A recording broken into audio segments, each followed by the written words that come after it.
quite a bit of real estate in West Covina. West Covina. And he was a World War One veteran, I thought.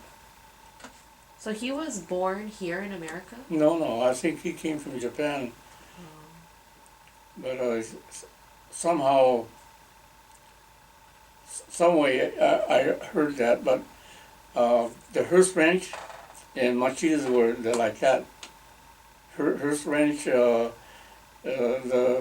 last the guy I knew, Joe Hearst, wasn't too much friends with Machida because Machida's son got to come over and swim in their swimming pool and have a free free reign around their ranch. Where the father, Joe Hearst's father, and Machida were good friends. Very interesting. So now we're in that time period. So, 1945 to like 50 when you met Alice. How did you meet Alice? I think it was at a skating in Long Beach. We Nice's got together and had social outings like dances, and then on Sunday evenings early, a lot of the LA people uh, used to go to. We went to the Long Beach place where we could almost get it leased to us. You know. You could rent out the whole thing Mm-hmm. and have like a private party. Mm-hmm. Why didn't you just go during like free skate time? No other Japanese would be there. Just there'd be nothing but Caucasian. You weren't allowed to go then? No, you could. You could, but it would be no fun. You're a teenager. You know.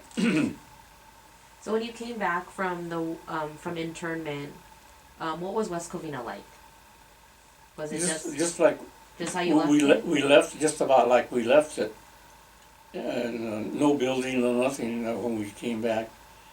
But it was when the GI started coming, they would come over and visit. While you were working, and then they were in Japan or they were in Europe or something, and then they wanted you to buy uh, annual subscription to magazines. And then if you didn't buy, they give you a dirty look and saying that you won't vote for me then. And I said, yeah, that's right. Was there a lot of discrimination in West Covina after the war? They voted not to let us return. The Caucasian people. That's what I heard. But who? There were a couple families. That one was my landlord and my school teacher, Charles Kranz. He took a big, heavy blood, because he was a school teacher and he knew Japanese people from a long time ago. So I think, but the area was so small that it didn't get too far. Everybody knew everybody's business anyway. Would you say there were still about 20 families in West Covina at that time? Japanese families? Yeah. I think so. Think maybe more. So were those other families who owned land, they came back to West Covina? Mm-hmm. Yes. And do you know how they kept their land during the war? Oh, the Keon brothers had turned their land over to Joe Hearst, the Hearst Ranch again. And for 3 years, Joe Hearst farmed it, and he did well. He made money during that time, enough to buy some property. And then when they came back, he gave it back to them? Yeah, he did. But during that time, he bought another piece of ground that belonged to the Namikata family. Did he give that back to them? No, he bought that. Oh, he bought that from them. He bought that from during the wartime. So even though the residents of West Covina had voted to not welcome the Japanese back, the Japanese still came back. Mm-hmm. And You just turn the other way when they say something to you, or they stare at you, or you just want to be, don't cause any waves or anything. was that common? There was like kind of this feeling in the air that was unwelcoming. You would what you call? We had to go to a Mexican barber because the regular barbers wouldn't cut your hair. So a lot of the services in West Covina wouldn't service the Japanese. No, West Covina didn't have any services. They didn't. They didn't have stores, shopping stores or hardware stores or anything. There was, if you had to go to Baldwin Park or La Puente or Covina to go shopping. So the Caucasian people in West Covina, were they farmers as well? Some were, orange orchard, citrus farmers, walnut farmers. They had someone, and one of my neighbors was a chicken, he sold K-pop chickens, sold eggs. And you had mentioned in the previous video that you sold roadside. Did a lot of the other farmers sell roadside as well? Mm-hmm. So it was kind of like a back in the day farmers market along Highway 99. Mm-hmm. I was a salesman. Were you did you have fun doing the sales? I think that may be more extrovert than introverted. Try to make a sale or try to help out or something. But one of the things that happens is if you sell roadside and you have leftover tomatoes or cantaloupe, the gnats right away infest those cracks or those vegetables, and the Caucasians come and they smell cantaloupe, and then the gnats used to go up and they used to inhale gnats, and it would become very disturbed. So were those your primary customers? Caucasians were your primary customers? Beg your pardon? Who were your primary customers? Oh, those that lived in the neighborhoods. Some came to buy, but a lot of the people were like truckers that were going across country, and they would stop and buy whatever we had to resell on the way. So they would resell yours. Yeah, right. So they made a profit on your produce. Mm-hmm.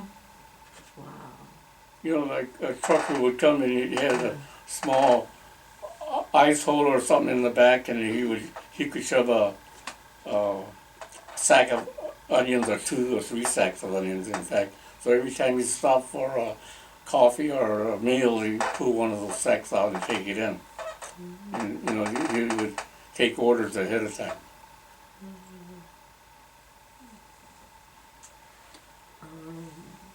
So we sort of didn't get rich on roadside sales, but that helped provide, steaks, chops, and then I remember one time my mother buying a dictionary, Webster's dictionary. It was pretty. I think we still have it. It was a bunch of pennies that she had separated, and she had them in baking powder cans, and she knew about how much. So it was like $15 worth of pennies that bought that dictionary. The dictionary was $15? Mm-hmm, something like that. Wow. So when you came back, you said you lived in your the garage again, right? Mm-hmm. But because the Chinese family was They were using the home. Our home was leased to the Chinese people. Was that weird for you to see another family living in your family's home? Mm-hmm. You didn't like it, but what can you do? You just had to uh, go along with can't be helped. But we also, in front of the garage that I was sleeping on loft, on top, we partitioned off a section. And, Oh, for your parents. yeah, for my parents. They slept and we ate there also. Oh. And then when you moved back into the house, what did you use that room for? Storage? Yeah, storage. And then you still stayed in the loft in the garage. Did you so did your family make quite a bit of money doing the farming? Was it successful? You know that in 45 we were sort of penniless. You know, whatever money we had, we had very little, but just by determination, we were paying like, my mom and I got paid 65 cents an hour, and the Mexicans that were about my age, they were getting 75 cents an hour. See, but still, you know, a job was, you know, better. And if you worked at that time, there used to be farmers that had cauliflower and a cabbage and stuff. We used to eat a lot of fresh vegetables, and all you had to do was go buy some wieners and boil the wieners and boil the cabbage, and you know, you can have rice and put shoyu and mayonnaise on the boiled cabbage. So the food was okay, and we bought rice at 100-pound sacks. Wow. And some. Did you have to go to Little Tokyo to buy the rice? Mm-hmm. How long did it take you to drive from West Covina to Little Tokyo? About a half an hour. Really? On Highway 99? Mm-hmm. It takes like half an hour now. Was the road pretty good? The biggest obstacle was like going through Hamachi on Garvey Avenue and Monterey Park. Then you went up the hill past Atlantic, you know, you go up the hill, you came down on Ramona, and from Ramona to the Union Station, it was pretty freewheeling there. How fast were you going? 55. Really? Yeah, 50 and 55. Something's wrong with the tech freeway. When you hit all the signals, you know, in sort of time them pretty correctly, it's pretty quick. And then you sold produce in the markets in downtown as well. No, you unloaded it at Trio Produce, you know, or their merchants to sell your produce. So you drop off maybe 100 crates of cauliflower one place, but then if you have more, you want to keep this guy honest, so you drop off a few at another place to see if the reports are about the same. And then it so happened that if you have junk quality produce, you know, you cheat and put number twos and number ones, then you lose because they give you a report of a poor quality. But if you, I learned the hard way that the Chinese used to pack 11 heads to make a dozen in a crate, you know. But you have to put 12 good heads, and even if you have aphis, you know, you don't put that in there. You cast that aside, and later you wash all the aphis off, and then you pack it, but you label that as number 2. Oh, so you label the quality of the produce. Well, you know, you're trying to make a better quality, and then that way your produce never gets left behind. Some buyer will buy it, pay more, and buy it quicker, and then so you get more money. So you drop it off at the merchant, and the merchant pays you, or they sell it? They write you a check at the end of the week. Oh, after they sell it. Yeah. So they don't pay you when you drop it off. They pay you after they sell it. Mm-hmm. And then customarily there was a rule of thumb was 15% commission, and usually the merchants that they're doing well, they can afford, but the ones that wanted to take you for a little bit, even a nickel a crate, they were behind and they needed more money. That's why they didn't give you the same amount. They would always whack off, or they didn't have good customers, so they couldn't get rid of it. So say you dropped off 10 crates of cauliflower. How much money would the merchant generally write you a check for later on? If we were lucky, we would get $10 for that 10 crates. A dollar a dozen. Now one hit, you go to the discount, 99-cent store. One hit is a dollar. Yeah. See, that's why I look at newspaper ads and stuff. I think to myself, I wish I were farming yet. Yeah. For what I know, and you can farm with no stress if you follow the rules and get the right people to help. Did your family always stay at that house at the Fashion Plaza, where the 9 acres? We started on our own. We started about 1947. We started in 4 years.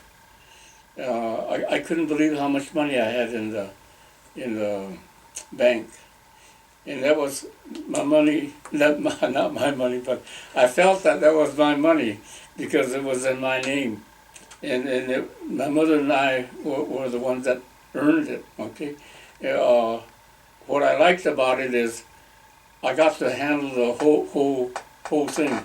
Where my friends that they weren't the oldest in the family. They, they got they didn't even get one. If there were four, including the dad, there were 4 people. They didn't get 1/4. They just got an allowance, but I was a pretty good. I felt pretty good because I learned from the older farmers. One of the places I went when I needed good advice or something was troubling me, I go to a guy like Yoshio Gilka. He became like a older brother to me, and whatever he told me, I went and did, or he helped me out by doing what after he thought about what I told him, and a lot of problems among Niseis got resolved by doing that. There's one person I really respect was Yoshio Gilka. He was a really nice man. Yeah. Really nice man. So when you married Alice in 1954, did you move out of the house? Did you buy your own house?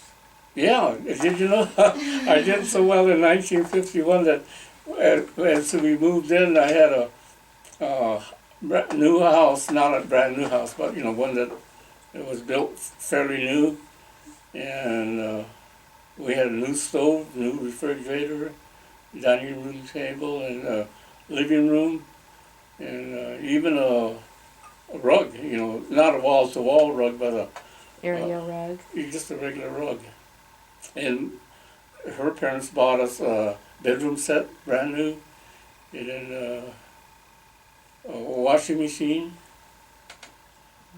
So this is not the house you live in now. yeah, it is. Yeah. Wow, that's amazing. And only paid $10,500 for the house. Wow, that's amazing. So your parents stayed at the other property, and you and Alice moved into this new house. They bought it on 538 South California. Across the street, we were real close to the Hashimoto's. Or Taniguchi, Yes. Chia Taniguchi and my mother, they didn't differ too much in age. Chia Taniguchi might have been born like 1914 or somewhere around there. My mom was born in 1902, Oh, yeah. so it's they- like 12 years. So they visited quite frequently. And his mom was a invalid for 10 years or so. She had a stroke and she was bedridden. She had to, get her up and bathe her and stuff. That must have been really tough. Yeah, it was real tough.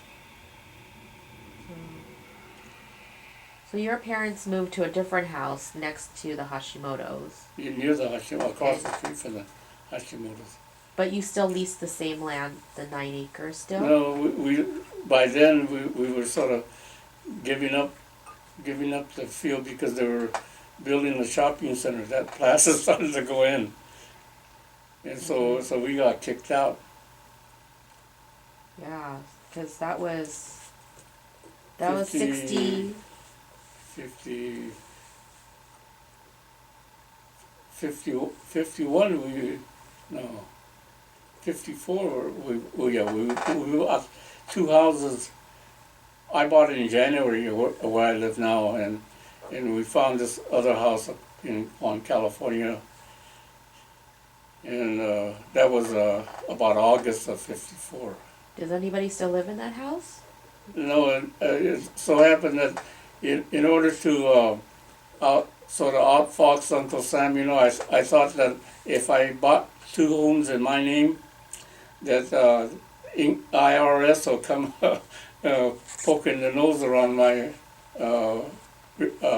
tax returns, and so I chickened out and I put the house in my sister's, that nurse, and my younger brother's name. And so there were two people on the title. So I knew my brother was going to do something, but after he came back, he seemed like a pretty good guy. He was by himself, or he was in the army, and he matured pretty good. And my dad and he were sort of apart, but they cemented relationships again. And my dad was warning him to watch out for those pom-pom musume, when they go over, I would never say anything like that to my son, maybe, but he did. My dad did, watch out. So your brother went after he was done at the army. He came back to live with your parents. Yeah, he lived with my parents. He had really not anything involved. I put the down payment out of my checking account. Then my kid brother by then had an job at Aerojet, Oh. and so he was making $50 a month monthly payments, which was pretty cheap at that time. Yeah. So what happened to the house? When you don't have the deed to the house, you don't own it. So my younger brother, he connived it out of my other sister. He got the hold of the title in his name. So he lives there now? So no, he died. My brother died, but the widow owns it now. Oh. See, so and she's Your sister-in-law. yeah. Oh. I see. Yeah, it's not very good to put it on tape, but the story will get on anyway. It's already known. Oh. So your two brothers, oh no, that brother passed away, and then the one right underneath you, is he still alive? But no, the 14 years younger brother is alive.